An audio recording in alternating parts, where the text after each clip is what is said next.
Bueno, el Señor les bendiga. Hoy vamos a trabajar el tema de la elección de Israel. Es un aspecto bastante interesante en la teología y lo vamos a trabajar hoy en esta materia que se llama Teología del Antiguo Testamento. ¿Listo? Elección de Israel. Ahí estoy proyectando ya una diapositiva, ¿sí? Muy bien. Entonces, vamos a decir que el Señor elige al pueblo de Israel y el concepto de elección es uno de los conceptos más importantes en la teología veterotestamentaria y que trasciende obviamente a la teología neotestamentaria, porque definitivamente es la base para absolutamente todo. El Señor ha elegido a un pueblo, ¿ya? Esa es la estructura básica del testimonio del Antiguo Testamento sobre Dios en relación con el ser humano y específicamente con un pueblo que es el pueblo de Israel. Eso es toda una mentalidad, toda una fe, toda una vida que están centradas en la elección. Y eso es bastante curioso porque ese concepto de elección es lo que ha hecho que el pueblo de Israel hasta el día de hoy se mantenga. Imagínense, el pueblo de Israel se enfrentó con los grandes imperios de la antigüedad, con el imperio asirio, con el imperio neobabilónico, con el imperio medo-persa, con el imperio griego, con el imperio romano, que fueron los grandes imperios de la antigüedad. Y no mencioné que antes de todos ellos estuvo bajo la subyugación del imperio romano. Y curiosamente, todos esos imperios nacieron, crecieron, gobernaron, hicieron lo que quisieron y fueron destruidos. Y el pueblo de Israel todavía permanece. Es bastante interesante. Y son un pueblo pequeño, porque la verdad es que hay más o menos unos 16 o 17 millones de judíos en el mundo.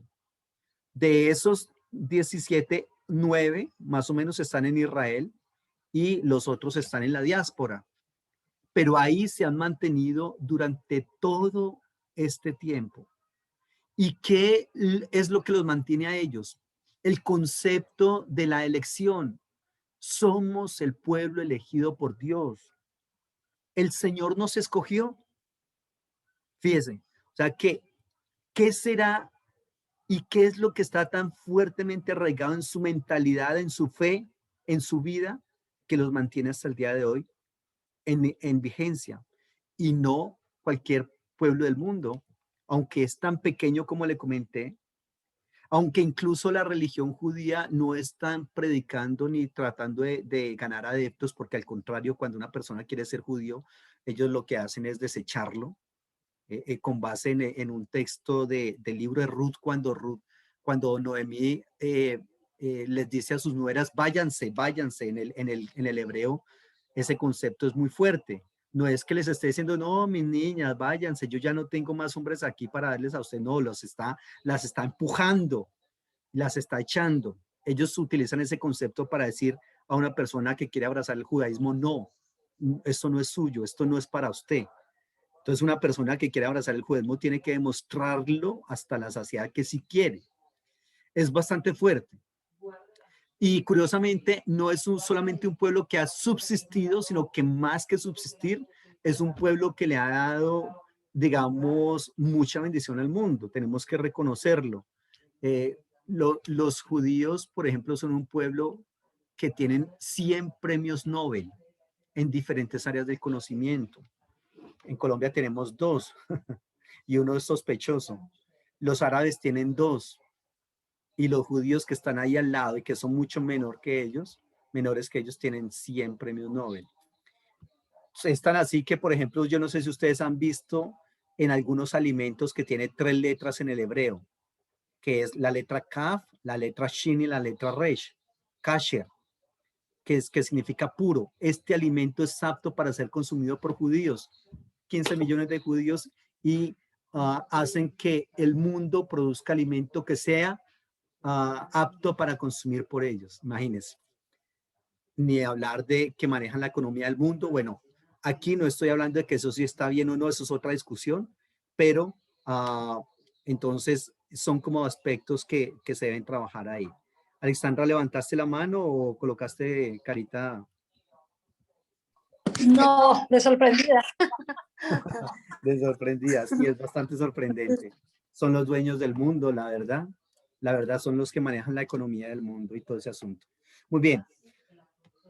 Hablemos un poquitico de la terminología para el concepto de elegir, porque resulta que no hay un solo término para eso.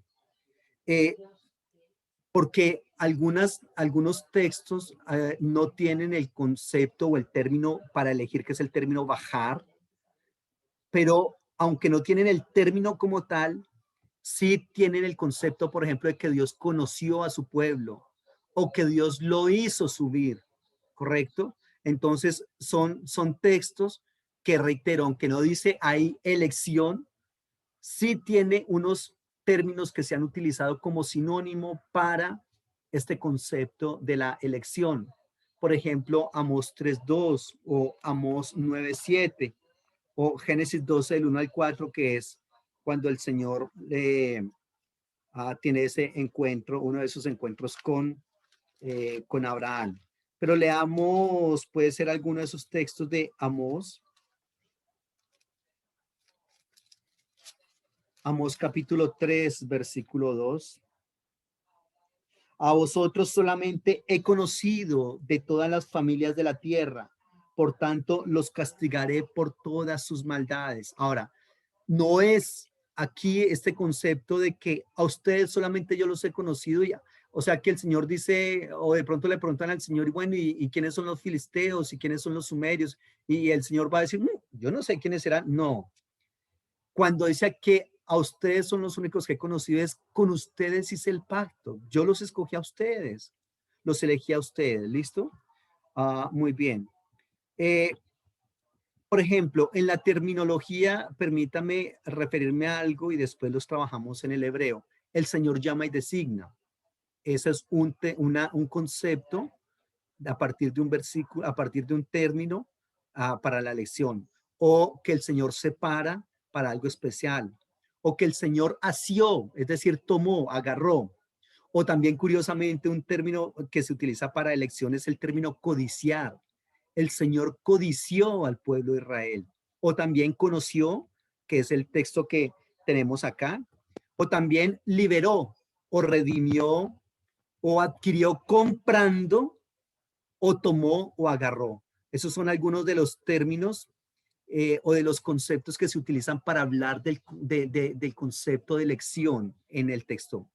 Entonces, por ejemplo, cuando llamamos o cuando hablamos de que el Señor llama y designa, ahí está el término Kahá, es la letra Kof, la letra Resh y la letra Aleph. Y se encuentra en textos como el 11:1 o de Oseas o como en el Isaías 41:9. Vamos a leer alguno de esos versículos, por favor. Isaías 41:9 o 43:1. Para hablar de este término o de este concepto, Kahá.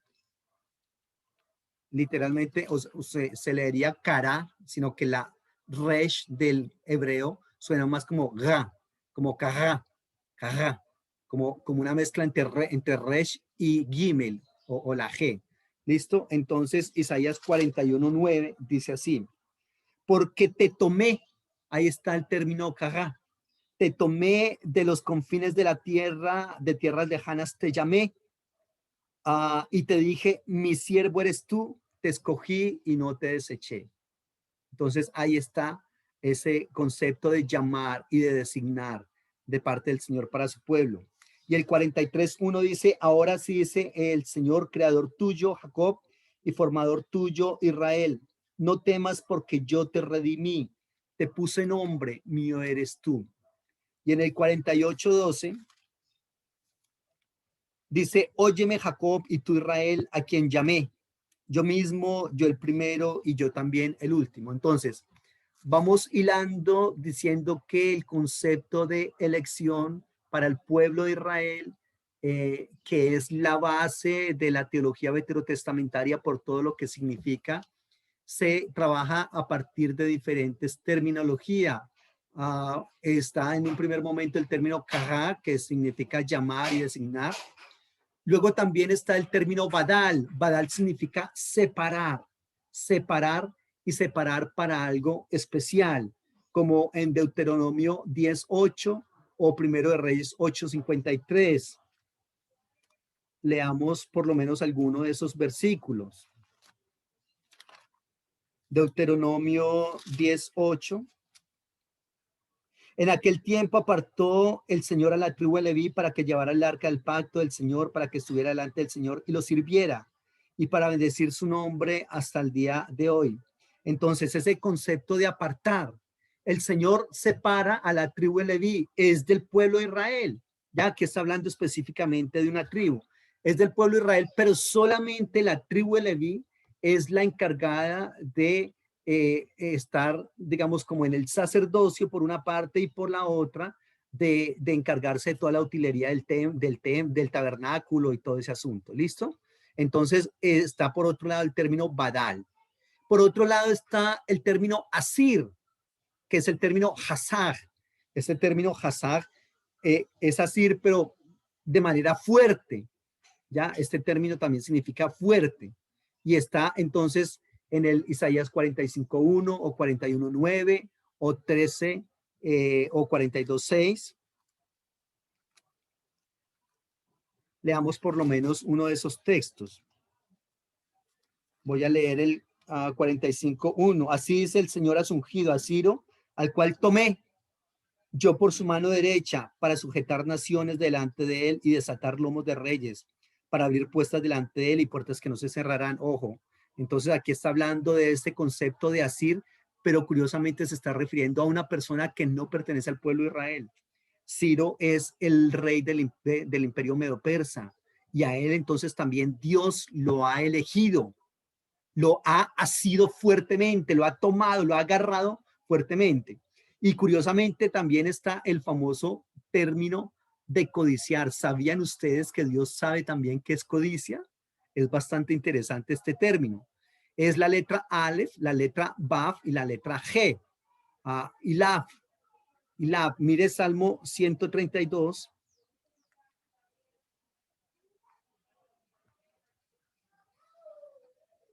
En el Salmo 132, versículo 13.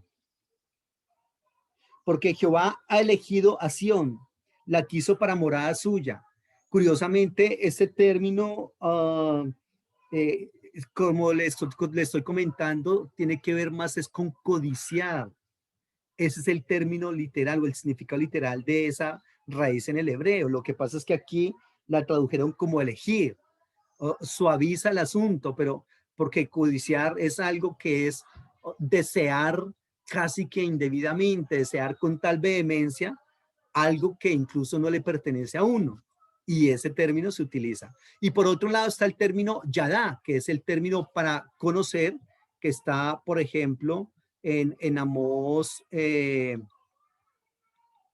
está en Amós capítulo 3, versículo 2. Y recordemos que el término yadá, que significa conocer a Dios, o en este caso, Dios conocer al pueblo de Israel, tiene una connotación experiencial, este término yadá, tiene una connotación también eh, de intelecto, es decir, cuando se habla de que una persona conoce a otra o que Dios conoce al ser humano o el ser humano conoce a Dios, en fin, este término conocer tiene una dimensión intelectual, una dimensión experiencial, una dimensión relacional y una dimensión de la proclamación. Entonces uno no puede decir a una persona que conoce a una persona así o que conoce a Dios si solamente ha tenido experiencias con él, no, sino que a esa experiencia hay que colocarle conocimiento intelectual, ¿ya? Tanto que en muchos lugares se habla y se denigra del conocimiento teológico, pero eso es lo correcto. que a las experiencias que una persona tiene de Dios, finalmente también le adicione ese conocimiento intelectual. Es decir, no es solamente llorar, entonces estuvo bonita la predicación y se ministró y lloré. Perdón, a eso tiene que meterle argumento, porque no es solamente llorar por llorar y ya, entonces se acabó la prédica, me seco los ojos, pero ¿qué pasó? O sea, fuiste a tu casa renovado, restaurado, con ganas de tomar unas decisiones. Todo eso hay que tenerlo en cuenta y ese término yada es muy importante para eso. También hay otro término para el concepto de elección que es el término goel. Ese término goel es lo que se conoce como el famoso goelato, que era cuando una persona en el Antiguo Testamento perdía sus propiedades porque había venido a pobreza y se había tenido que vender como esclavo. El goel era esa persona que tenía que comprar las propiedades que habían sido de esa familia o de ese familiar, rescatar esas propiedades dando un precio, pagando un precio y devolviendo las propiedades a su antiguo dueño. Eso es lo que se conoce como el goelato en la Biblia. Y eso es lo que está intentando explicar acá, que Dios cuando elige al pueblo de Israel, Él paga un precio por el rescate de Israel. ¿Listo? O sea, que no es gratuito. Y también, por otro lado, habla de redimir, que es la letra P, la letra Dalet y la letra G. Redimir, como en Deuteronomio 7:8 o 9:26, y voy a leer este Deuteronomio 7:8, porque este concepto de Deuteronomio que está aquí a partir del versículo 7 nos habla de la elección de Dios y nos dice que la única justificación que Dios tiene para elegir al pueblo de Israel es única y exclusivamente, no hay otra justificación, es el amor. Dios no escogió al pueblo de Israel por ser los más bonitos, los más grandes, los más fuertes, los más inteligentes o los más santos, no, eran lo peorcito de todo. Pero el Señor dice, los amé, los amé. Mire lo que dice, no por ser ustedes, estoy en Deuteronomio 7:7, no por ser ustedes el más numeroso de todos los pueblos os ha querido el Señor y los ha escogido, pues ustedes eran el más insignificante de todos los pueblos, sino porque el Señor los amó y quiso guardar el juramento que hizo a sus padres. Por eso los ha sacado el Señor con mano poderosa y los ha rescatado. Ahí está el término padag, padag, los ha rescatado de la servidumbre de mano del faraón, rey de Egipto. Conozcan pues que el Señor, su Dios, es Dios fiel, que guarda el pacto y la misericordia a los que le aman y guardan sus mandamientos hasta por 1000 generaciones. Ojo, hasta por 1000 generaciones. Pero que da su merecido en su propia persona, al que le aborrece, destruyéndolo, a quien le odia y no se demora en darle su propia persona al pago. Guarda, por tanto, los mandamientos, estatutos y decretos que yo te mando hoy que cumplas. Entonces, este concepto de la elección de Dios aquí en este texto nos está hablando que la única justificación para que Dios haya tomado al pueblo de Israel es porque los amó. Punto. Ahora, perdón, o sea que eso significa que Dios solamente ama al pueblo israelí y a los demás pueblos no. No, claro que nos ama a todos. Cuando habla de que los amó, es decir, está eh, teniendo en cuenta que Él tiene un propósito específico con este pueblo al cual amó. Es decir, lo amó de una manera y con un propósito u objetivo específico, que hay que tener en cuenta ese concepto. Otro término relacionado con la elección es el término cané o caná, que significa adquirir comprando. Eso no fue gratuito, fue un precio y curiosamente un precio muy elevado de parte del Señor para el pueblo de Israel. O también otro término es el término Lamed Kof Het, la Kaj, el término la Kaj, Génesis 24:7 o Éxodo 6:7, es el término de tomar o agarrar. Muy bien. Entonces, en el Antiguo Testamento, el concepto de elección se habla de una acción concreta, es decir, los elijo, pero ¿para qué? Y eso es algo que el pueblo de Israel no ha entendido, ni tampoco nosotros como iglesia. Porque usualmente el pueblo de Israel lo que hizo y hasta donde entendió el concepto de elección porque les convenía es, wow, somos el pueblo eh, por excelencia y somos los consentidos de Dios. Y es que mire lo que dice el texto, el que os toca, toca a la niña de mis ojos. Entonces, pues desde esa perspectiva somos muy, muy privilegiados. Pero cuidado, que la elección es una acción concreta también con consecuencias concretas. El pueblo de Israel quiso tomar los beneficios de la elección, más no las obligaciones, y eso es gravísimo, gravísimo. Y el concepto de elección es un acto de voluntad libre de parte de Dios para el ser humano. Cuidado, es una donación de gracia. ¿Qué significa eso de donación de gracia? Es un regalo. Esto parece una redundancia porque gracia en la Biblia significa carisma. Carisma es un regalo, algo inmerecido, algo que yo no tenía por qué recibirlo porque no tengo, digamos, ni la más remota calificación para recibirlo. No me alcanza el puntaje. Tranquilo, no te alcanza, pero yo te lo regalo. Y te lo regalo porque quiero regalártelo. No tienes que pagar nada. Entonces, es la voluntad del Señor que lleva al pueblo a recibir ese regalo por gracia de él, ¿ya? Uno de los objetivos de la elección de Dios para el pueblo de Israel es la comunión con él.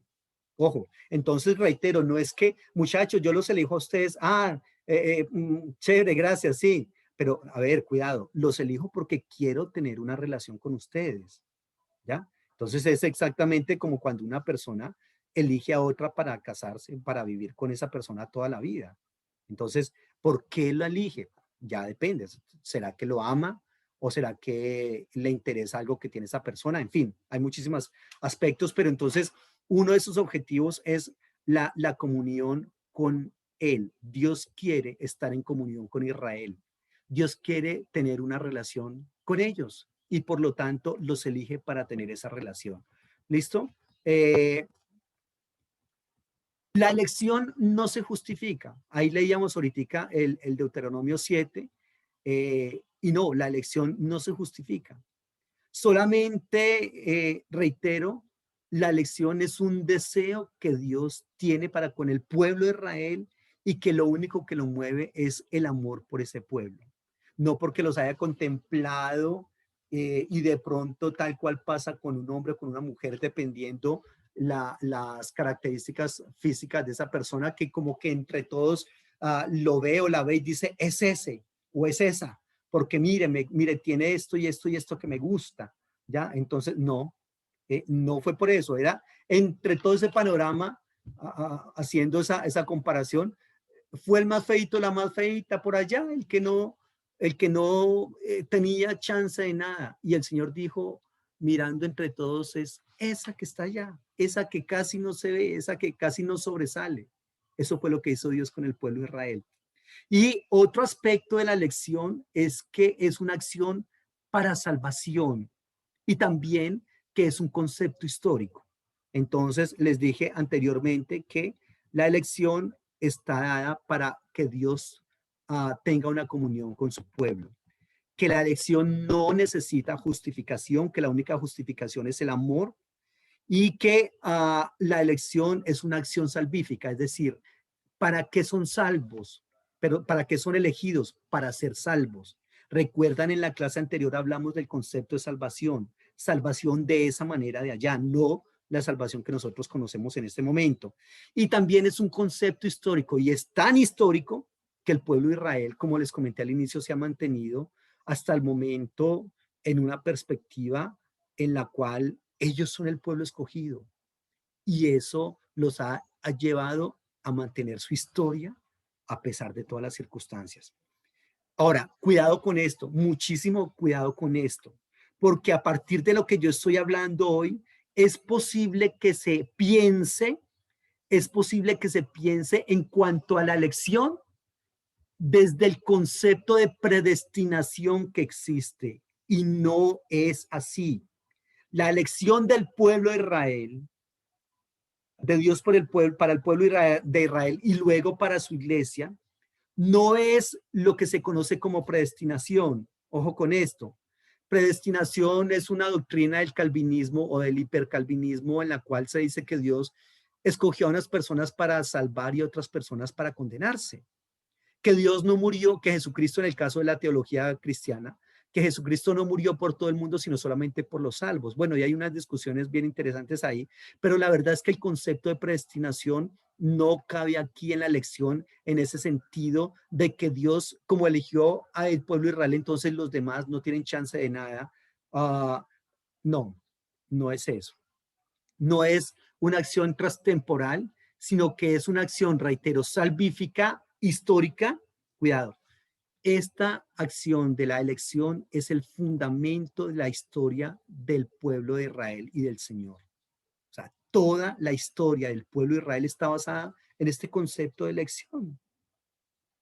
¿Por qué puede tener Israel una historia con Dios y Dios una historia con Israel? Porque el Señor lo eligió. Porque el Señor lo eligió. ¿Listo?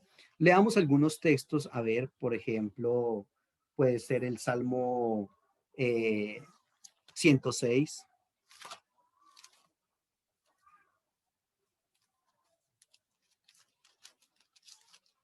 Salmo 106, versículo 5 puede ser. Para que yo vea el bien de tus escogidos y para que me goce en la alegría de tu nación y me gloríe con tu heredad. Qué texto tan espectacular. Mire, para que yo vea el bien de tus, ¿qué? De tus escogidos, de tus elegidos, del pueblo que dijiste es ese pueblo. Y para que me goce en la alegría de tu nación. Por la elección ellos terminan siendo una nación y terminan siendo, como dice ese texto, y me gloríe en tu heredad. El pueblo de Israel es la heredad del Señor para ellos mismos y para el mundo entero. Ese es el concepto de elección. Pecamos nosotros como nuestros padres, hicimos maldad, cometimos impiedad. Nuestros padres en Egipto no entendieron tus maravillas, no se acordaron de la muchedumbre de tus misericordias, sino que se rebelaron junto al Mar Rojo. Ahí este texto, como continúa, es bastante lamentable, porque es bien curioso. Eso es casi como que cuando una persona ve que hay mucho amor de otra para ella o para él, como que se cree, uff, y entonces ya mira a esa persona como con desprecio, como que no valora el amor, como que dice lo tengo seguro, lo tenga segura, la tengo en la palma de la mano. Algo así le pasó a Israel. Israel se sintió sobrado. Somos el pueblo elegido. Y con base en eso hicieron grandes maldades y pensaron que porque eran el pueblo elegido no les iba a pasar nada, que Dios no iba a permitir que les pasara absolutamente nada malo, a pesar de que ellos eran malos, porque somos el pueblo elegido, porque estamos en Israel, Israel es la tierra de la promesa, porque estamos en Jerusalén y en Jerusalén está el templo y el templo es el lugar que eligió también, porque los lugares geográficamente también se eligen, entonces Dios no va a permitir que pase nada. Qué equivocado estaba. Ojo, otro aspecto muy importante de la elección es que la elección no es solamente colectiva, sino que la elección también es individual. Por ejemplo, el Señor llamó a Jeremías, lo eligió entre su familia. Recordemos que la familia de Jeremías eran sacerdotes y Jeremías les sale profeta. Y sacerdotes y profetas eran enemigos en esa época. Sin embargo, Dios de una familia sacerdotal decide sacar un profeta, eligiendo a Jeremías o eligiendo a Moisés entre su familia y entre todos los judíos o el pueblo de Israel en ese momento. Eligió a David de entre sus hermanos, ¿cierto? Uh, Eligió también al siervo del Señor. El siervo del Señor es el mismo pueblo de Israel. Eligió a Noé. Eligió a Abraham entre todos los caldeos. Eligió a los sacerdotes de entre las familias de Israel y de entre la tribu de Leví. Elige a los sacerdotes. También eligió a los reyes. Correcto, por lo menos el concepto de monarquía como tal, si bien no fue instaurado por voluntad de él, pero sí posteriormente cuando es instaurado, pues sencillamente el Señor empieza a actuar a través de la monarquía. Y también, como les comenté, no solamente personas, sino sitios geográficos. El Señor tenía sitios geográficos que los utilizaba para algún evento específico, por ejemplo, el Monte Oreb, para revelarse a Moisés, decirle quita el calzado de tus pies porque el lugar en que tú estás es santo. Y posteriormente para dar el decálogo divino, el monte Sinaí. Entonces, ahí está. Por ejemplo, como les comentaba, cuando hablo de que el Señor eligió a personas, a individuos como tal, está el Jeremías 1:5. Y ese Jeremías es el término Yadá, es el término Yadá, que significa conocer o también significa constituir. Hace un momento le hablaba de qué significa el término Yadá. ¿Se acuerda? Por ejemplo, con Moisés, que también es elegido, que está el término Bejiró. Bejiró, que está en el Salmo 106, versículo 23. Y los habría destruido de no haberse interpuesto Moisés, su escogido, delante de él, a fin de apartar su indignación para que no les destruyera. Pero aborrecieron la tierra deseable y no creyeron en su palabra. Ahí está. Entonces, Moisés también es elegido por el Señor. ¿Listo? O también a David con la misma palabra Bajirí en el Salmo 89, 3 o 4. O también, como les comento, el siervo del Señor. También con el término, ese es el término para elección. El término clave para elección es la Bet, la Het y la Resh, que es el término, como les había dicho, el término bajar. Y ese término está, reitero, en la elección también de individuos. Entonces estamos diciendo que no solamente se elige a Israel como nación, sino que también se elige a individuos dentro de esa misma nación, ¿ya? Individuos como tal. Y también les dije que los lugares celestiales, los lugares geográficos también. ¿Listo? Muy bien. Entonces, cuando la Biblia, por ejemplo, habla de que Noé halló gracia, eso significa elección en Génesis 6:8 o con Abraham en Génesis 24:7. Ahí está. Por otro lado, también recordemos que se da un proceso de elección para los que van a ser sacerdotes, según Números 16. Por ejemplo, la casa de Eli fue elegida inicialmente y por otro lado también fue Aarón. Recordemos entonces que están todas las tribus de Israel ahí cuando Moisés baja con el decálogo divino, pero lamentablemente ellos están adorando otros dioses, ¿cierto? Y entonces recordarán ustedes que Moisés dice, bueno, ¿y quién está a favor nuestro? ¿Quién está a favor de Dios y quién está a favor de mí? Entonces la tribu de Leví es la que se pone del lado de él. Claro, es que recordemos que Moisés es de la tribu de Leví. Aarón y María, que son los tres hermanos, son de la tribu de Leví. Entonces es obvio que la tribu de Leví se pone del lado de ellos. Entonces el Señor escoge a la tribu de Leví de entre el pueblo de Israel, aunque todo el pueblo de Israel es elegido, pero de entre ellos también hay unos que son elegidos para, en este caso, reitero, para levitas y sacerdotes. Pero de entre toda la familia de Leví, de entre toda la tribu de Leví, que son muchas familias, hay una familia que es escogida para tribus, para que sean sacerdotes, que es la tribu, la familia de Aarón. Solamente podían ser sacerdotes los del árbol genealógico de Aarón inicialmente. ¿Listo? Ahí está. Entonces, ese es como el concepto. Hay algunos textos, Deuteronomio 18:5, 21:5, Primero de Crónicas 15:2, etcétera. Muy bien. ¿Qué pasó con este término elegir en el profetismo? Curiosamente, ellos no le copian mucho a ese término. ¿Por qué? Porque el concepto de elección para Israel los llevó a una falsa seguridad.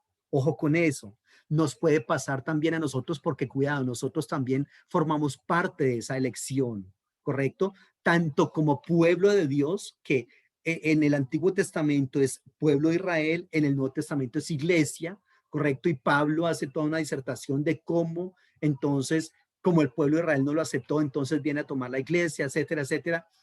Pero entonces, así como el Señor escogió al pueblo de Israel, escoge a la iglesia. Y así como escogió a algunos individuos allá, también escoge individuos acá. Por ejemplo, el Señor me escogió a mí para ser un maestro de su palabra. Y pues me siento súper afortunado, me siento satisfecho, me encanta lo que hago. No puedo decir de a qué o de qué o para qué Dios lo escogió a usted, porque aún no conozco mucho su ministerio, pero sería interesante poder conocer por qué Dios a usted lo eligió para algo específico. Y puede que uno haga muchas cosas en la iglesia.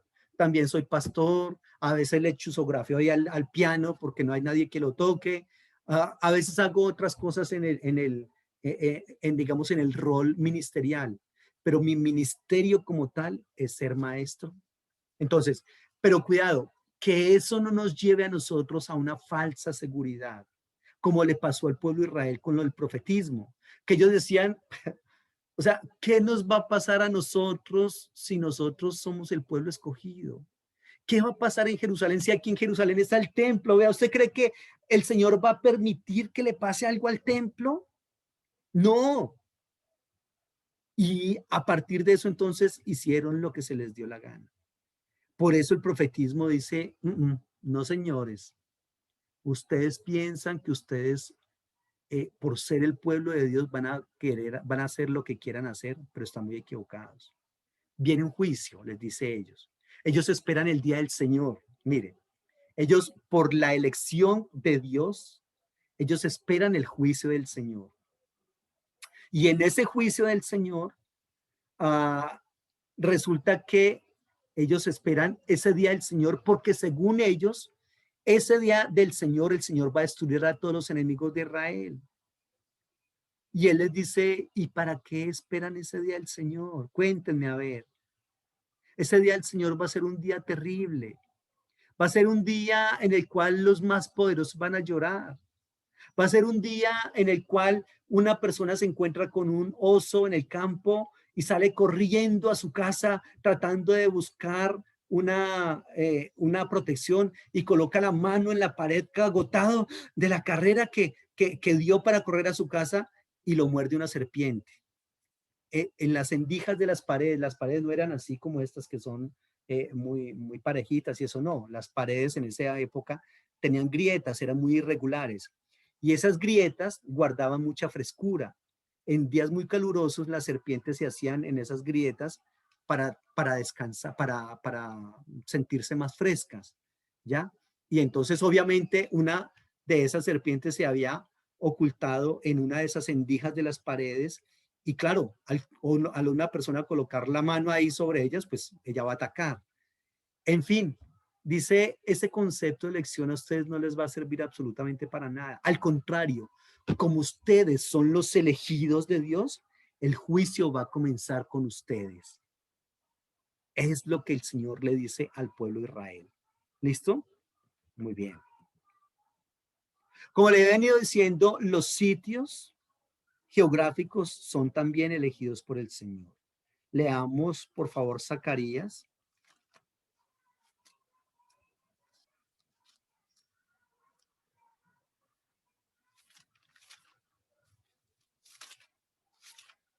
Capítulo 1,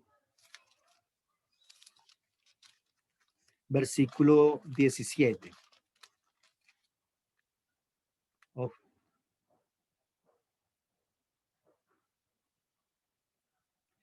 Voy a leer el 2:12. Si alguno lleva carne santificada en la falda de su ropa y con el vuelo de ella toca el pan o la vianda, el vino o el aceite o cualquier otra comida, ¿será santificada? Los sacerdotes respondieron diciendo que no.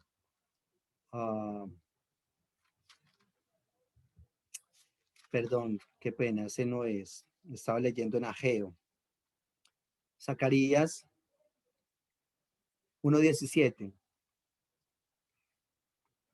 Proclama también, así dice el Señor, Jehová de los ejércitos, aunque rebosarán mis ciudades con la abundancia del bien, aún consolará el Señor a Sión y aún escogerá a Jerusalén. Reitero, estamos hablando de la elección también para los sitios geográficos. Y en el 2:12 dice, el Señor poseerá a Judá, su heredad en la tierra santa, y escogerá aún a Jerusalén. Y el 3:2 dice, entonces dijo el Señor al Satán, el Señor te reprenda, Satán, el Señor que ha escogido a Jerusalén te reprenda. ¿No es este un tizón arrebatado al incendio? Y no es el único lugar, hablamos de Jerusalén, pero también está escogido Betel, como le comentaba, el monte Sinaí, el monte Moriah, que es donde se construye el templo posteriormente. El monte Moriah es cuando el Señor le dice, lleva a tu hijo allá y sacrifícalo, ¿recuerdan? Es en el monte Moriah. Y ese monte Moriah es después aquel monte sobre el cual se construye el templo de Jerusalén. ¿Listo? Muy bien, ahí está. Entonces, por otro lado, cuando después de que se está en el posexilio, se habla de un pueblo, pero como el pueblo ha sido, digamos, tan destruido, nuevamente llevado al exilio y todo ese asunto, se habla más es de una comunidad cultural. Es decir, no es tanto ya el grupo étnico como tal, no es tanto ya el grupo étnico como tal, sino que es más bien una comunidad cultural. Es decir, que aquí prima más como esa parte litúrgica y espiritual para ser elegidos por el Señor. Por ejemplo, en textos como Salmo 105:6 o 43.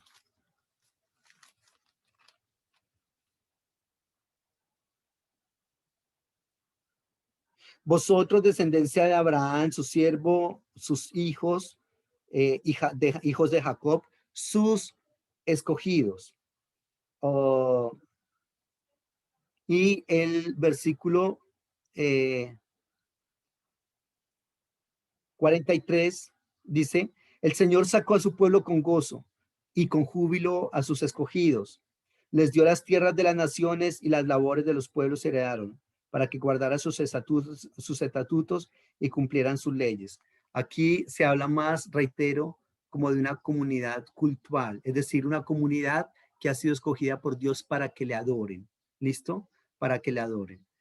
Ya les había dicho, por ejemplo, que el siervo del Señor de los cantos del siervo, Isaías 41:8, 43:10 o 44:1, el siervo de Dios es el elegido también como el Señor. ¿Listo? Entonces, ese pueblo tenía una conciencia de una sólida comunión entre él y el Señor, ¿cierto? Como un elemento de su fe. Es decir, ¿qué es lo que marca la fe del pueblo de Israel para con Dios? Curiosamente, a nosotros siempre nos enseñan que la fe es algo futuro, ¿cierto? Y entonces, claro, decimos entonces 11:1 de Hebreos, claro, después la fe, la certeza de lo que se espera, la convicción de lo que no se ve, futuro. Pero cuidado, para los judíos el concepto de emuná, en el hebreo el término para fe es emuná, en el griego es pistis. Uh, Ese concepto de emuná no es futuro, curiosamente. En sí no es futuro, digamos, completamente, sino que es pasado. ¿En qué sentido? Para ellos la fe es, haz de cuenta que yo estoy un poquito mal de dinero y entonces le digo, Marta, ¿me puedes hacer un favor? ¿Me prestas X cantidad de dinero? Y entonces Marta dice, ¿será que sí? Bueno, yo voy a intentar a ver si se lo presto. Y entonces yo le digo, son 50,000, yo se los paso el sábado, ¿ya? Y entonces ella dice, claro, con mucho gusto. Y entonces me los presta y yo el sábado, tal cual le dije, se los pago. ¿Ya? Y entonces, pasado un mes, me da pena con Marta, pero discúlpame, qué pena, es que necesito 100,000, lo que pasa es que cuando llegue la quincena, etcétera, etcétera. Y ella dice, bueno, le presté 50,000 y me dijo que me los devolvía X fecha y en esa fecha me los devolvió, le voy a prestar 50,000, le voy a prestar ahora los 100,000. Y efectivamente, yo le digo, se los doy el sábado y efectivamente llega el sábado y le digo, mira, gracias por lo que me prestaste. Y resulta que después, con el correr del tiempo, se presenta una situación muy fuerte, muy fuerte. Y yo digo, no, pues ya me da pena con ella, pero Marta, dame un favor. Ay, qué pena, es que son 500,000 pesos, pero yo se los pago en la quincena. Hágame un favor, es que es una situación difícil. Y Marta dice, a ver, me dijo que le prestara 50 y se los presté y me los devolvió. Tal cual me dijo, me los devolvió. Me dijo que le prestara 100 y me los devolvió en la fecha y tal cual.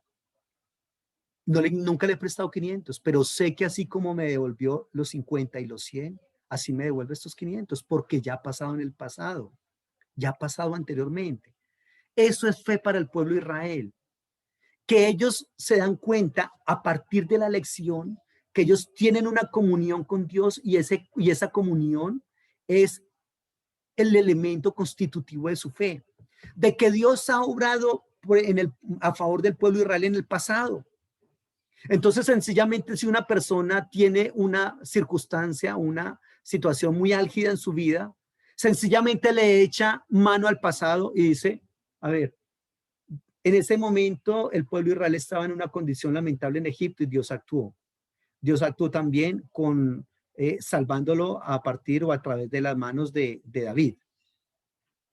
Eso significa que lo ha hecho en el pasado, y aunque esta situación que estoy viviendo es bastante fuerte, significa que así como lo hizo en el pasado, lo volverá a hacer hoy. Ese es el concepto de fe para los judíos.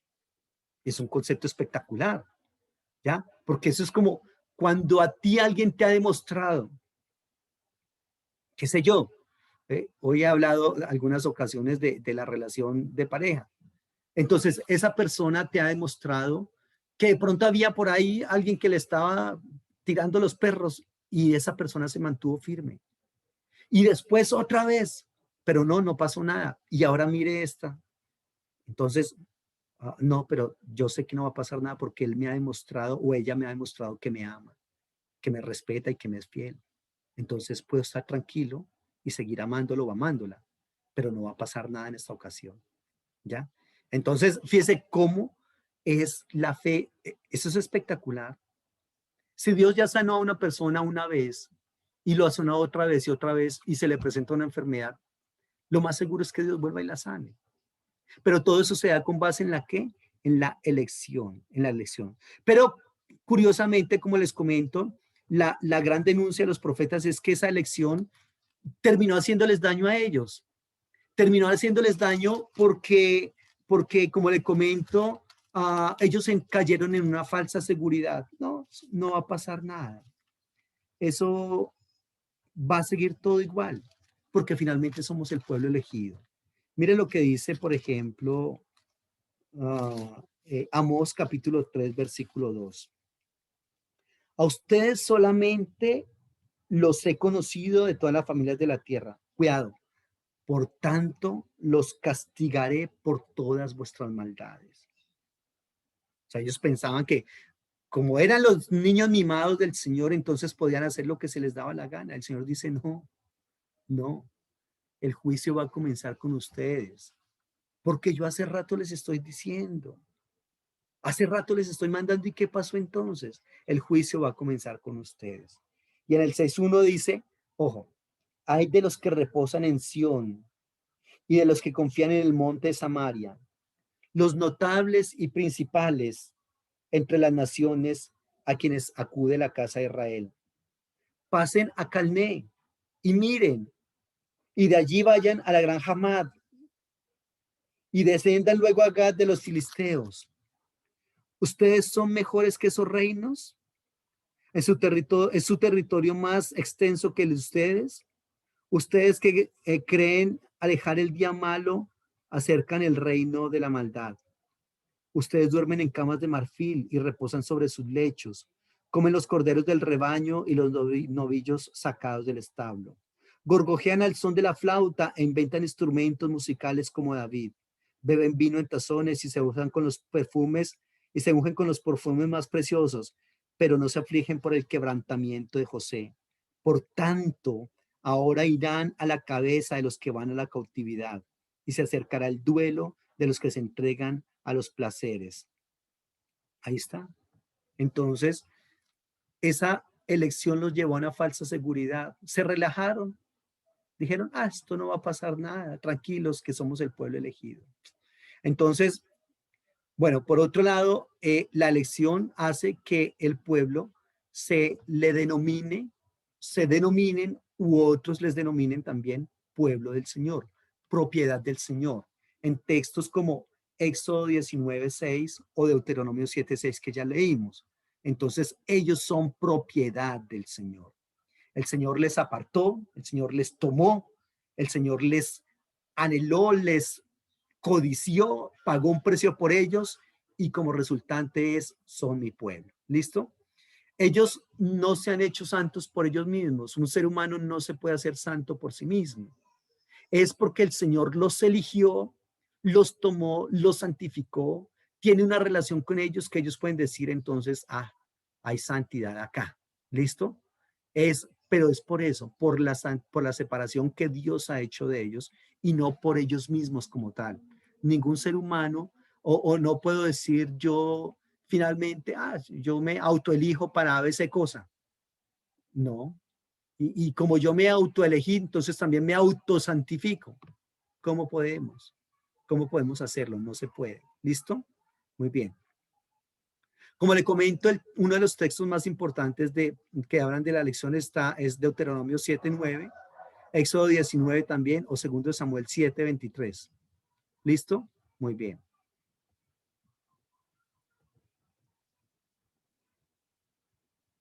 Pero cuidado, la elección no es de ninguna manera garante permanente, no es de ninguna manera garante permanente de que como fuimos escogidos, entonces todo va a estar bien. No. Así como el Señor elige al pueblo de Israel, así como los elige, los rechaza, como pasó en el texto que leímos, ¿cierto? La elección de ninguna manera nos puede llevar a una falsa seguridad. Ojo con eso, iglesia. Entonces yo me voy a fresquear. Ah, como el Señor me tomó y quiere que yo sea su maestro en algunas áreas de este conocimiento, entonces me fresqueo. ¿Y cómo es ese fresquearme? Ah, entonces ya no estudio, como fui elegido, como tengo la unción del santo, entonces ya no estudio, entonces ya no me preparo. No, este tema, aunque lo conozco hace un tiempo, yo usualmente estudio de noche, yo soy noctámbulo, yo tengo que acostarme muy temprano, bueno, que no tan temprano a veces, y duermo más o menos 2 horas. A las 2 horas me despierto, estudio otras 2 horas y vuelvo y me acuesto un poquitico más. Me acostumbré a estudiar a la hora de la madrugada. Esta madrugada, estaba haciendo esta lectura nuevamente, no de esta lectura de la presentación, sino del libro como tal, que les dejé desde el inicio allá. Porque aunque manejo el tema, no puedo decir, ah, me fresqueo, yo ya manejo eso. No, hay que recordar cosas, hay que refrescar criterios, conceptos, hay que decir, wow, esto no lo había visto de esta manera, esto ya no lo puedo decir de esta manera, aunque en alguna ocasión lo dije así, ya no, o lo puedo enriquecer de esta otra manera. Entonces, es eso. La elección no nos puede llevar a una falsa seguridad, pero eso es solamente una parte, que es la parte de la preparación intelectual. Pero yo no puedo decir entonces, ah, Luis Carlos, como el Señor te eligió para ser maestro de tu palabra, entonces fresquece, haga lo que quiera. Como bien dice, tenemos licencia para pecar, como el 007. Libertinaje. No convirtamos, dice Pablo, nuestra libertad como libertinaje para hacer lo malo. Porque si bien el Señor es misericordioso, también el Señor es justo y también es un Señor de ira. Y Dios no quiera que llegue la ira a nuestras vidas. Tenga misericordia el Señor de nosotros y que no sea así. Que llegue la ira a nuestras vidas y que después vayamos a estar como pendientes del pueblo de Israel y que vayamos entonces, listo. Hace no sé cuánto tiempo no leo ni el texto, ni leo otros autores, ni oro, ni ayuno, y vivo una vida desorganizada y de pronto un día de estos empiezo a dictar una clase y wow, cuidado. Yo tengo algo que usualmente al inicio de clase oro, me gusta orar, porque por más que maneje el tema, le digo, Señor, si tú no lo haces conmigo, va a ser fuerte. Por favor, guíame, dirígeme. Y manejo el tema. Lo manejo y lo puedo dar sin apuntes, lo puedo dar, etcétera. Pero cuando uno hace eso sin esa presencia del Señor, sino confiado en que como el Señor me eligió, no es correcto. Ojo con eso, que la elección no nos lleve a una falsa seguridad. Tengamos en cuenta eso. El pueblo de Israel no lo tuvo en cuenta. Se confiaron y perdieron muchísimo. Pero cuidado, hemos hablado de algunos aspectos del para qué de la elección, porque eso no es solamente, listo, muchachos, son elegidos y el pueblo de Israel, amén, un Pentecostés ahí porque somos elegidos. Sí, pero ¿para qué? Uno de los libros que yo les envié desde el principio en esta materia que se llama Teología del Antiguo Testamento de Horst Dietrich, que es uno de esos autores muy buenos, él dice que la elección conlleva una obligación. Es decir, somos elegidos, pero no para que saquemos pecho diciendo, muchachos, de por Dios, miren, no somos elegidos. No, a ver, la elección más que beneficios, debemos verla es en las obligaciones que Dios tiene para que nosotros las asumamos a partir de esa elección. La elección lleva implícita en sí muchas obligaciones. En mi caso, ¿cuáles son esas obligaciones? Reitero, está la capacitación permanente. Cuando tú te dedicas a dictar clases, jamás debes dejar de estudiar, jamás. Porque en el día en que tú dejes de aprender, dejas de enseñar. Aquí en este momento y con la edad que tengo, y ya estoy estudiando, estoy terminando un estudio y estoy ya haciendo algunos cursos eh, eh, nivelatorios para un doctorado. Viajo periódicamente a Estados Unidos para hacerlo. Pero es importante. ¿Por qué? Entonces yo no puedo decir, ah, bueno, listo, soy elegido. No, tengo una responsabilidad muy grande. Y curiosamente, por la manera en que, digamos, en que se lee, en que se analiza, y a veces uno lanza conceptos, ¿no? Y a veces esos conceptos resultan escandalosos para la gente. Y muchas veces a mí me ha dicho, curiosamente en la universidad, me reconocían desde una perspectiva, el hereje. Me decían así. El término hereje es un término que en este momento es un término peyorativo, pero el término hereje originalmente significa pensar libremente, el que piensa libremente. Entonces, fíjese que nosotros tenemos una cantidad de dogmas y todo ese asunto, pero resulta que esos dogmas a veces no nos dejan pensar libremente. Entonces yo tengo que dejar un momentico de lado ese dogma, ¿correcto? Y por lo menos conocer que hay otros dogmas, que el que yo manejaba no es el único, sino que hay otra manera de abordar las cosas. Pero en ese proceso también hay un riesgo muy grande, muy grande. Yo reconozco la responsabilidad tan grande que tengo delante del Señor de lo que les estoy diciendo a ustedes en esta mañana.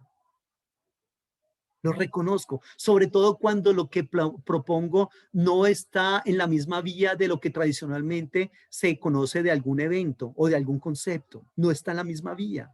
Y eso es gravísimo porque obviamente en mis clases, infortunadamente mucha gente, digamos por lo que planteaba, salían llorando. Ah, muchas veces las hombres y mujeres me dijeron, me hizo llorar toda la noche, profe, con lo que dijo en esa clase. Y muchas veces también algunos se retiraron de la universidad y me llamaban mis jefes a la oficina.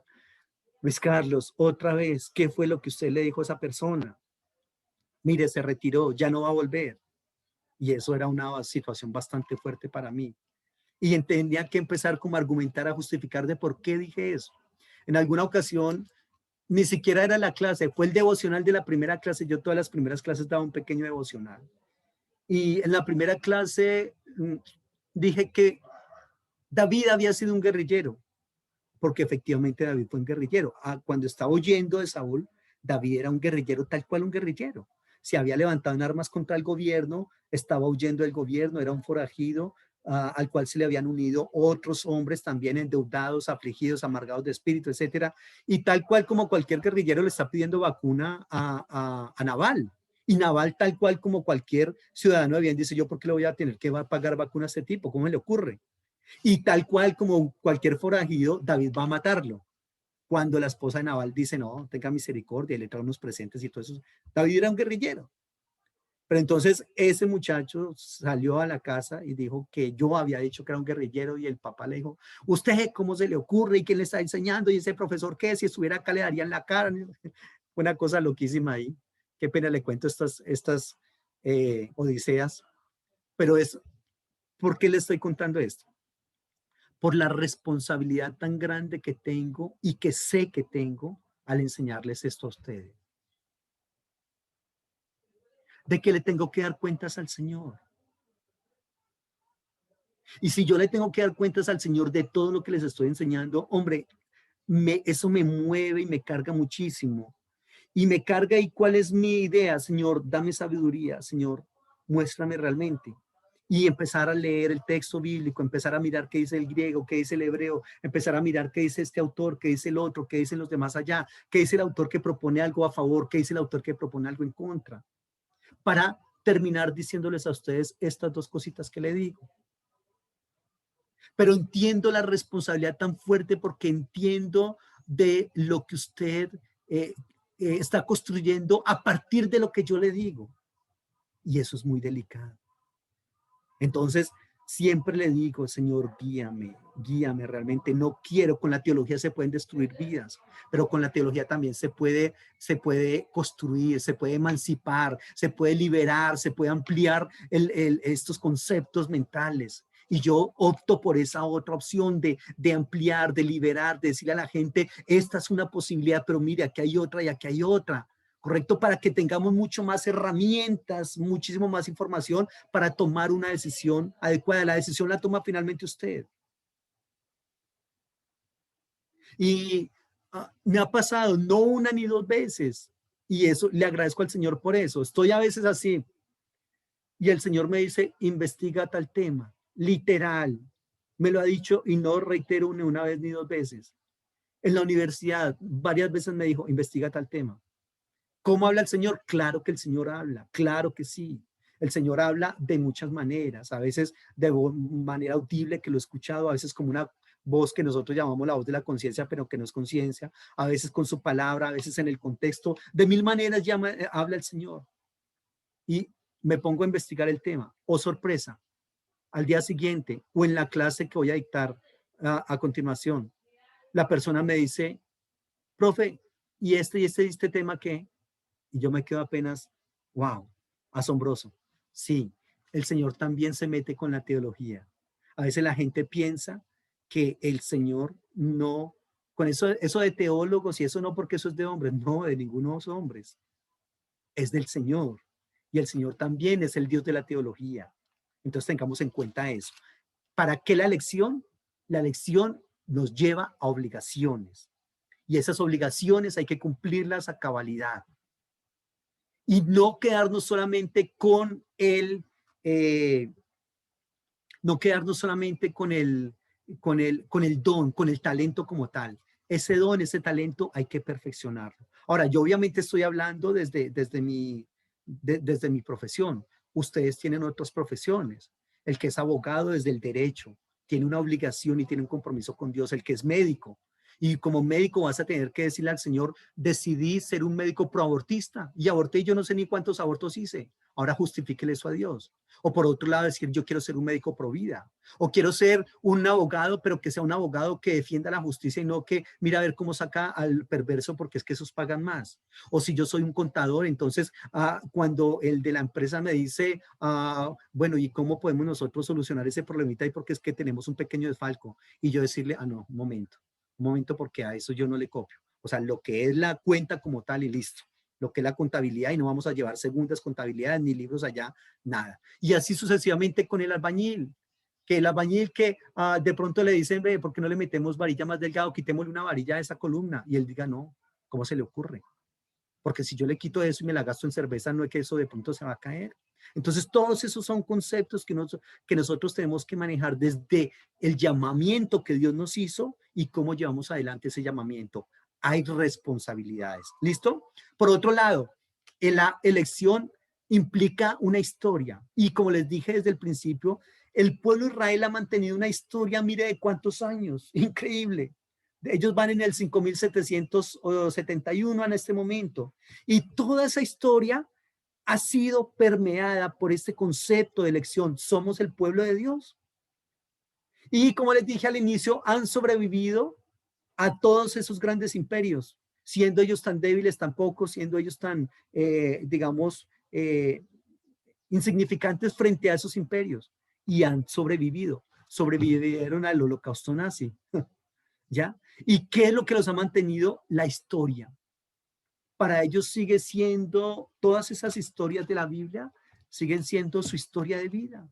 Para ellos tal cual, para nosotros, Simón Bolívar libertó a estas 5 naciones, entonces para ellos David mató a Goliat, ¿ya? Así como para nosotros Jorge Eliezer Gaitán, entonces fue un gran líder que muy seguramente iba a quedar de presidente, sino que lo mataron. Para ellos entonces está también allá David como rey. Entonces, todo eso, la elección implica una historia y la historia brinda raíces, brinda identidad, brinda un pasado y definitivamente el pasado nos lleva a nosotros a proyectarnos a un futuro de manera adecuada, adecuada. ¿Listo? Por otro lado, ¿para qué sirve la elección? Para formar comunidad. Entonces, cuando nosotros, ¿qué significa el término comunidad? Común. Tenemos algunas cosas en común. Perdón, en el caso de Israel, ¿cuál es lo común? ¿Qué es lo común? La elección. La elección. Entonces, cuando nosotros tenemos algo en común, formamos un gueto. Y es un gueto tan poderoso que en el gueto judío es muy complicado, como le dije, de que quepa alguien más. Ellos tienen unos conceptos tremendamente cerrados. Y qué complicado es para que un judío cambie de apreciaciones respecto a un tema. Qué complicado es. Mire que son los únicos que no han aceptado, bueno, los únicos en cuanto a que son la historia de alguien que nació de ellos, Jesucristo, y nada que lo aceptan como Mesías. Entonces, y cuando lo aceptan como Mesías, deja de ser judío, porque aceptó al Mesías, a Jesucristo como el Mesías.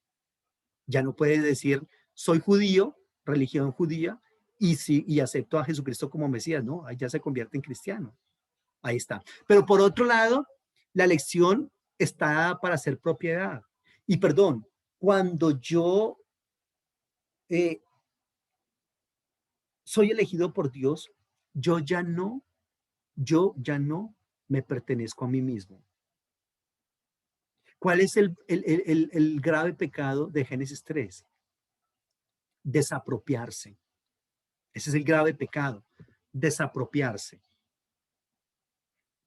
Pretender ser autónomo. Autónomo significa dos palabras, autos, mí mismo, nomos, ley. Ley para mí mismo. No quiero preguntarte, Dios, si lo que voy a hacer está bien o está mal. Quiero sencillamente ser yo el que diga si está bien o está mal. Quiero ser ley para mí mismo. Ya no quiero pertenecerte a ti, quiero pertenecerme a mí mismo, quiero desapropiarme. ¿Me diste un libre albedrío? Gracias. Ahora voy a tomar ese libre albedrío para tomar decisiones que van en contra de tu ley. Eso es lo que es el famoso pecado original, ¿ya? Entonces, pero todo eso se toma obviando este término de propiedad. Soy propiedad de Dios, le pertenezco a Él. El famoso texto del Salmo 100, Salmos creo que 100, versículo 3, es un texto que está un poquito mal traducido. Reconozcan que el Señor es Dios. Él nos hizo y no nosotros a nosotros mismos. Eso no tiene realmente como tanto sentido. Yo no puedo hacerme a mí mismo. Lo que es correcto es la traducción que diría, reconozcan que el Señor es Dios. Él nos hizo y nosotros le pertenecemos. Esa es la traducción correcta de este texto. Él nos hizo y nosotros le pertenecemos. Entonces, ¿le pertenezco a Dios? Simplemente le pertenezco a Dios. Soy su propiedad. Y cuando soy propiedad de Dios, entonces ya no me mando yo. Señor, ¿qué quieres que yo haga? Señor, me encanta esa mujer, me encanta ese hombre, pero ¿cuál es tu voluntad? Señor, quiero abrir un negocio. Y se podría decir, claro, hágale adelante. Si es para un negocio, ¿cómo no va a estar Dios de acuerdo? Pero de pronto no está de acuerdo. De pronto Dios no está de acuerdo. Alguna vez se me dio es que por colocar una frutería. y, y allá el Señor me envió un siervo de él que me dijo, ¿acaso yo lo traje a usted acá al valle? Estoy aquí en el valle en Colombia. ¿Acaso Dios, yo lo traje a usted al valle para que venda frutas? Eso lo puede hacer cualquiera. Yo lo traje a ustedes para que enseñen mi palabra. Y eso es bastante delicado. Y que no iría, que no podría decir, bueno, pues es que claro, que le vaya bien económicamente. Claro que Dios quiere que nos vaya bien. Es el dueño del oro y de la plata. Pero el Señor dijo, no es por ese lado, mijo. No es por ese lado. Si hemos de colocar un negocio que sea dictando clases para la persona que quiere conocer un poco más profundamente este concepto. Entonces, fíjese, cuando soy propiedad del Señor, ya no hago lo que quiero. no hago lo que me parece. Sencillamente tengo que decir, Señor, ¿estás de acuerdo? Señor, ¿quisieras que haga esto? Señor, me gusta, pero ah, puedo considerar la opción de que si no es tu voluntad, fíjese, ¿listo? Y por otro lado, también algo muy importante, el para qué la elección es para salvación. Reitero, el concepto de salvación del Antiguo Testamento, que lo veíamos en la clase anterior, es el concepto de salvación como liberación de los enemigos, como una victoria militar, como colocar en lugar espacioso, es la salvación como algo que es sanar de una enfermedad, ¿cierto?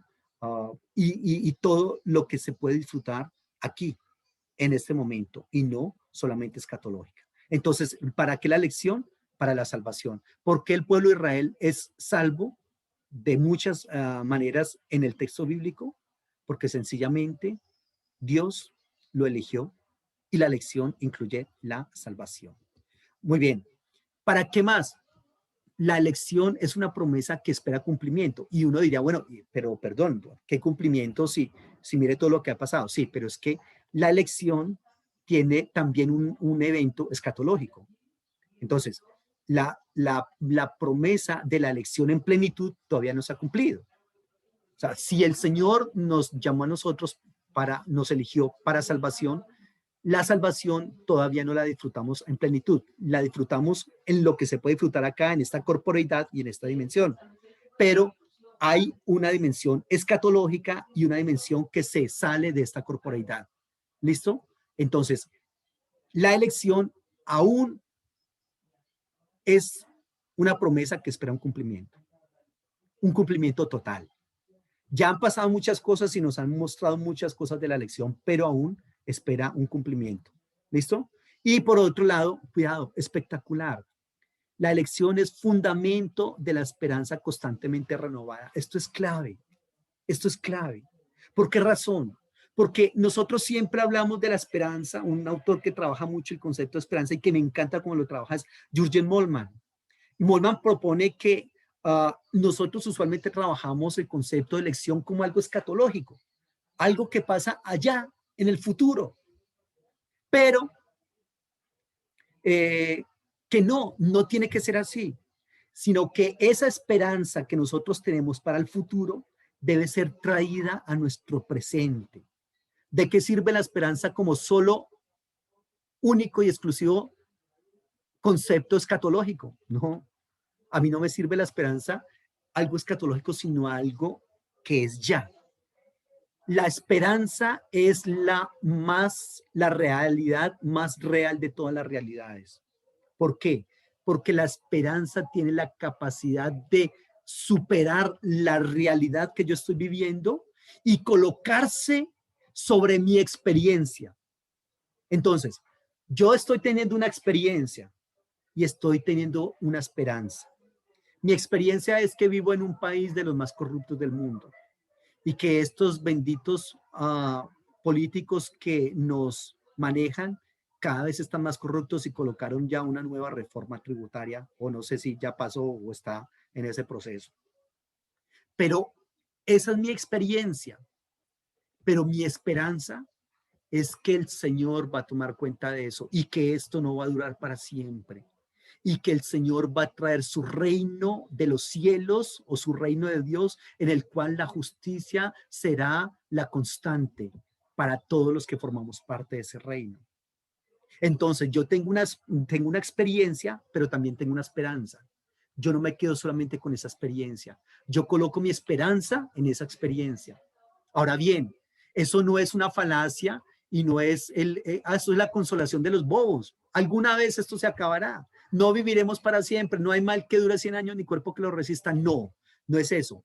Esa esperanza me debe llevar a mí a pensar cómo cambiar mi experiencia para colocar mi esperanza en una realidad. Es decir, cómo cambio mi experiencia para que mi esperanza, que es escatológica, la traiga a mi presente y que esa esperanza se constituya en mi nueva realidad. Como iglesia yo debo esperar, debo pensar en esos procesos. ¿Cómo implemento comunidades alternativas? que no propenda por un sistema económico neocapitalista, por ejemplo, sino que haya un sistema económico muchísimo más amable, que no esté detrás de la necesidad de la persona que estamos trabajando o que está bajo ese sistema, solamente hablando desde esa perspectiva. Entonces, la esperanza, por ejemplo, se nos habla a nosotros y se nos promete vida eterna, a nosotros débiles. Se nos promete que bienaventurados seremos los que, ¿qué? Los que lloramos, porque recibiremos consolación, pero cuidado, recibiremos consolación, pero estamos llorando. ¿Cómo colocamos esa consolación en nuestro lloro? ¿Cómo cambiamos nuestra experiencia por esa esperanza?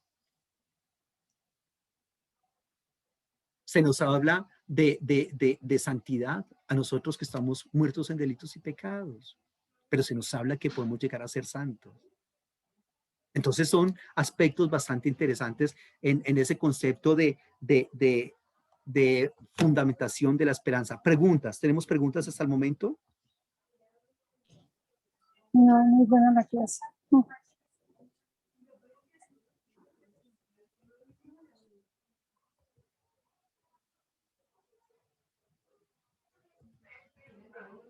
Muy bien, entonces ese es el concepto de esperanza. Entonces la fe en Israel está basada primordialmente en la historia y la historia está basada en la elección de Dios. ¿Ya? Entonces mire cómo este concepto transversaliza toda esa fe y es algo muy importante para nosotros. ¿Ya? Entonces es en esa historia donde tenía que hacer eficiente la fe el pueblo de Israel en el Señor. Y la fe, reitero, está basada en la elección de Dios. Ahí está. Entonces, esos son los elementos constituyentes de la fe veterotestamentaria. ¿En quién se cree? Ese es otro asunto, ¿no? ¿En quién creo? Porque, a ver, estamos hablando de el Dios que nos eligió. Pero, perdón, ¿cuál es el Dios que nos eligió? ¿Qué hace ese Dios que nos eligió? Porque había una cantidad de dioses. Y la Biblia es clara cuando reconoce que hay una cantidad de dioses. Entonces, ¿cuáles son esos dioses? ¿O cuál es ese Dios que me eligió? Porque esa es la otra. ¿Qué tal haya sido el Dios Baal? Que es un Dios terriblemente perverso. O la diosa Shera. O la diosa Minerva. O qué sé yo. ¿Quién me eligió? ¿Cuáles son las características de ese Dios que me eligió? Eso hay que tenerlo en cuenta también. ¿Quién fue el que me eligió? ¿Listo? Y tener siempre conciencia de esa elección, pero reitero, no una conciencia falsa ni una falsa seguridad, sino que sea una conciencia adecuada de quién fue el que me eligió y para qué, y cómo y hasta dónde. ¿Listo? Y eso va a llevar entonces siempre a una comunión entre Dios y su pueblo elegido. Muy bien. Y por otro lado, entonces, hay que tener en cuenta que esa elección nos lleva a otro concepto, que es el concepto de la alianza. Pero ese concepto de la alianza, que es un término muy importante, es lo que en el hebreo se conoce como el berit, pacto, alianza. Eso es otra cosa muy grande, pero eso lo vamos a ver la próxima clase. El concepto de la alianza. Entonces, el Señor nos eligió, ¿correcto? Y a partir de que el Señor nos eligió, da como resultado una cosa que se llama la alianza, el berit, el pacto. ¿Qué es pacto? Eso es otra cosa. Porque reitero, esa elección tiene muchas cosas implícitas en ella. Muy bien. Preguntas.